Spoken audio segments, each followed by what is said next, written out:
ಮನೆಯಲ್ಲಿ ರವೆ ಉಂಡೆ ಮಾಡಿದಾಗ ಒಂದೊಂದು ಸಲ ತುಂಬ ಗಟ್ಟಿಯಾಗೋಯ್ತು, ಒಂದೊಂದು ಸಲ ತುಂಬ ತೆಳುವಾಗೋಯ್ತು ಅನ್ನೋರು, ನಾನು ಇವತ್ತಿನ ವಿಡಿಯೋದಲ್ಲಿ ತುಂಬಾ ಪರ್ಫೆಕ್ಟಾಗಿ ಎಷ್ಟು ಐಟಮ್ಗೆ ಎಷ್ಟು ಐಟಮ್ಸ್ನ ಹಾಕಬೇಕು ಅಂತ ಇವತ್ತಿನ ವಿಡಿಯೋದಲ್ಲಿ ತೋರಿಸ್ಕೊಡ್ತಾ ಇದ್ದೀನಿ. ವಿಡಿಯೋನ ಸ್ಕಿಪ್ ಮಾಡ್ದಿರ ನೋಡಿ. 2 ಪಾವ್ ಚಿವರಟಿ ರವೆನ ಹಾಕ್ಕೊತಾ ಇದ್ದೀನಿ. 2 ಪಾವ್ನ ಹಾಕ್ಕೊಂಡಿದ್ದೀನಿ. ರವೆನ ಹಾಕ್ಕೊಂಡ್ಮೇಲೆ ಸ್ಟವ್ನ ಆನ್ ಮಾಡಿಕೊಂಡು ಸಿಮ್ಮಲ್ಲೇ ಇಟ್ಕೊಂಡು ಹುರ್ಕೊಬೇಕಾಗುತ್ತೆ. ಆದಷ್ಟು ಸ್ಟವ್ನ ಸಿಮ್ಮಲ್ಲೇ ಇಟ್ಕೊಂಡು ಹುರ್ಕೊಬೇಕು.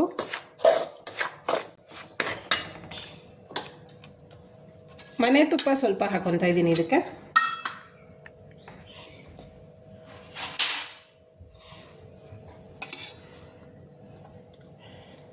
ಎರಡು ಸ್ಪೂನ್ ಮನೆ ತುಪ್ಪನ ಹಾಕ್ಕೊತಾ ಇದ್ದೀನಿ.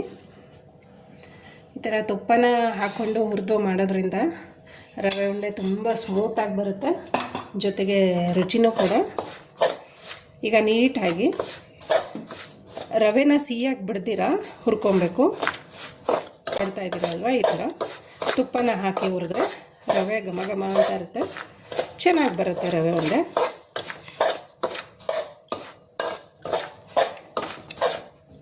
ಮತ್ತು ಇದಕ್ಕೆ ಅರ್ಧ ಪಾವು ರವೆನ ಹಾಕ್ಕೊತಾ ಇದ್ದೀನಿ. ಅಲ್ಲಿಗೆ 2 ಪಾವು ರವೆ ಹಾಕ್ಕೊಂಡಿದ್ದೀನಿ, 2.5 ಪಾವ್ನಷ್ಟು. ಮತ್ತು ಇನ್ನೊಂದು ಸ್ಪೂನ್ ತುಪ್ಪನ ಹಾಕ್ಕೊತಾ ಇದ್ದೀನಿ.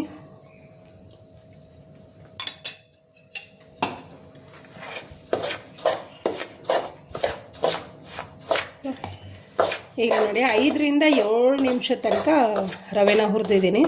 ಸ್ಟವ್ನ ಆಫ್ ಮಾಡ್ಕೊತೀನಿ. ರವೆ ತೀರಾ ಕಲರ್ ಬರೋಕ್ಕೂ ಬಿಡಬಾರ್ದು. ನಿಮಗೆ ನಾರ್ಮಲ್ ರವೆಗೇನೋ ಹುರಿದಾದ್ಮೇಲೆ ರವೆ ನೋಡ್ತೀರಲ್ವ, ಅದಕ್ಕೂ ಡಿಫ್ರೆನ್ಸ್ ಗೊತ್ತಾಗುತ್ತೆ. ಸ್ವಲ್ಪ ಬಾಯಿಗೆ ಒಂದು ಸ್ವಲ್ಪ ರವೆನ ಹಾಕ್ಕೊಂಡು ನೋಡಿದ್ರೆ ಅದರದ್ದು ಫ್ಲೇವರ್ ಗೊತ್ತಾಗುತ್ತೆ. ಅದಾದಮೇಲೆ ಸ್ಟವ್ನ ಆಫ್ ಮಾಡಿಕೊಂಡ್ರೆ ಸಾಕು. ಈಗ ಸ್ಟವ್ನ ಆಫ್ ಮಾಡಿದ್ದೀನಿ. 2.5 ರವೆಗೆ ನಾನು ಇಲ್ಲಿ ತೋರಿಸ್ತಿದ್ದೀನಲ್ವ, ಆ ಬೌಲ್ನಲ್ಲಿ 1.5 ಬೌಲ್ನಷ್ಟು ಸಕ್ಕರೆನ ಹಾಕ್ಕೊತಾ ಇದ್ದೀನಿ. ಸಕ್ಕರೆನ ಚಿಕ್ಕ ಜಾರ್ಗೆ ಹಾಕ್ಕೊಂಡು ಪುಡಿ ಮಾಡ್ಕೊತಾ ಇದ್ದೀನಿ. ಪುಡಿ ಮಾಡಿದ್ದಾಗಿದೆ ಸಕ್ಕರೆನ. ಈಗ ಹುರಿದಿರೋಂಥ ರವೆಗೆ ಈ ಸಕ್ಕರೆನ ಹಾಕ್ಕೊತೀನಿ. ಸಕ್ಕರೆನ ಹಾಕ್ಕೊತಾ ಇದ್ದೀನಿ.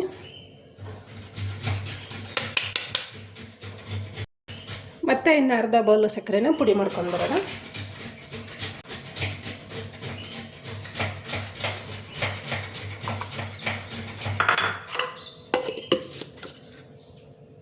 ಸಕ್ಕರೆ ಪುಡಿ ಮಾಡುವಾಗ ನೀವು ಹಾಗೆ ಸ್ವಿಚ್ನ ಆನ್ ಮಾಡಿ ಆಫ್ ಮಾಡಿಕೊಂಡ್ರೆ ಸಾಕು.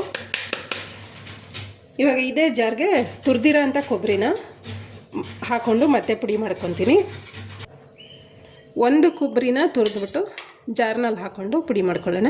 ನಾನು ಯಾಕೆ ಪುಡಿ ಮಾಡ್ಕೊತಿದ್ದೀನಿ ಅಂದರೆ, ಇದು ನೋಡಿ ಕೊಬ್ಬರಿ ತುರಿ ಇದೆಯಲ್ಲ, ಸ್ವಲ್ಪ ದಪ್ಪ ದಪ್ಪ ಥರ ಇರೋದ್ರಿಂದ ನಾವು ರವೆ ಉಂಡೆ ತಿನ್ನುವಾಗ ಬಾಯಿಗೆ ಬರೀ ಕೊಬ್ಬರಿನೇ ಸಿಗುತ್ತೆ. ಹಾಗಾಗಿ ಸುಮ್ಮನೆ ಮಿಕ್ಸಿನ ಆನ್ ಮಾಡಿ ಆಫ್ ಮಾಡಿಕೊಂಡ್ರೆ ಸಾಕು. ಕೊಬ್ಬರಿ ಹಾಕ್ಕೊಂಡು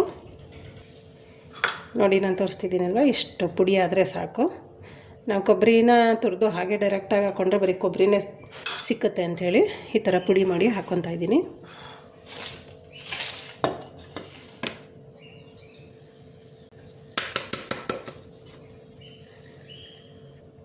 ಉಳ್ಳ ಅಂತ ಕೊಬ್ಬರಿ ಪುಡಿ ಮಾಡುವಾಗ ಅದಕ್ಕೇ 3 ಏಲಕ್ಕಿ ಕಾಯಿನ ಹಾಕ್ಕೊಂಡು ಅದನ್ನು ಪುಡಿ ಮಾಡ್ಕೊಳ್ಳೋಣ.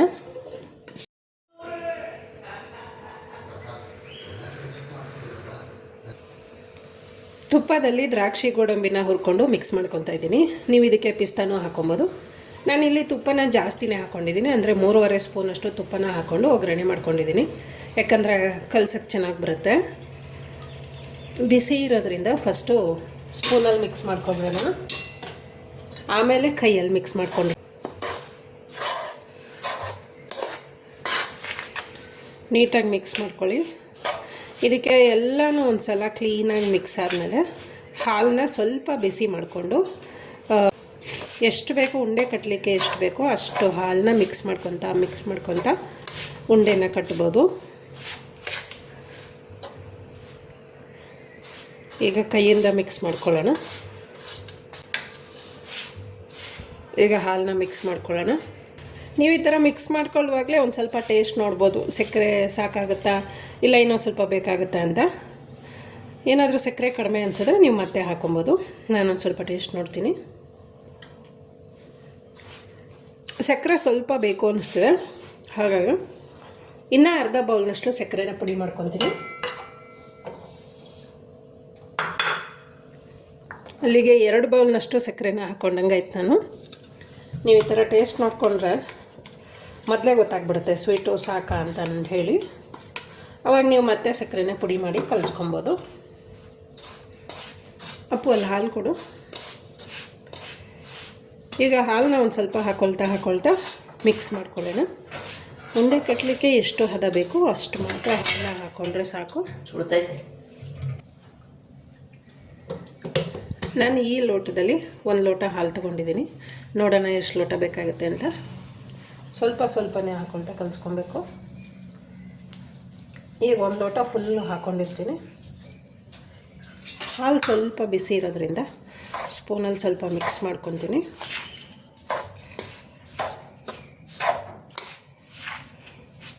ಇನ್ನೂ ಸ್ವಲ್ಪ ಹಾಲು ಹಾಕ್ಕೊಳ್ಳೋಣ.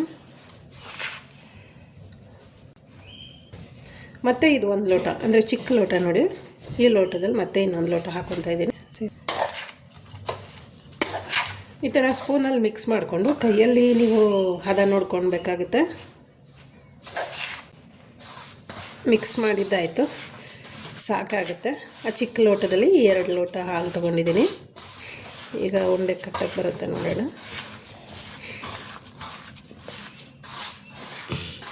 ನೀಟಾಗಿ ಮಿಕ್ಸ್ ಮಾಡ್ಕೊಳ್ಳಿ.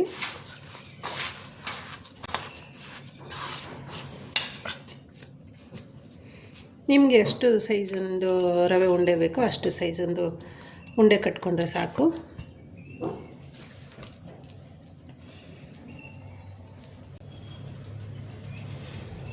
ಕರೆಕ್ಟಾಗಿ ಬರ್ತಾಯಿದೆ. ರುಚಿಯಾದ ರವೆ ಉಂಡೆ ರೆಡಿ ಆಯಿತು. ಈಗ ಎಲ್ಲನೂ ನೀಟಾಗಿ ಉಂಡೆಗಳನ್ನ ಕಟ್ಕೊಳ್ಳೋಣ ಫ್ರೆಂಡ್ಸ್. ಹಾಗೆಯೇ ಈ ರೀತಿ ನಾನು ಮಾಡಿರೋ ಅಂಥ ವಿಧಾನದಲ್ಲಿ ಒಂದು ಸಲ ರವೆ ಉಂಡೆ ಮಾಡಲಿಕ್ಕೆ ಟ್ರೈ ಮಾಡಿ. ಹಾಗೆ ಇವತ್ತಿನ ವಿಡಿಯೋ ಇಷ್ಟ ಆದರೆ ಲೈಕ್ ಮಾಡಿ, ಶೇರ್ ಮಾಡಿ, ಸಬ್ಸ್ಕ್ರೈಬ್ ಮಾಡಿ. ಮತ್ತೆ ಮುಂದಿನ ವಿಡಿಯೋದಲ್ಲಿ ಸಿಗೋಣ. Thank you.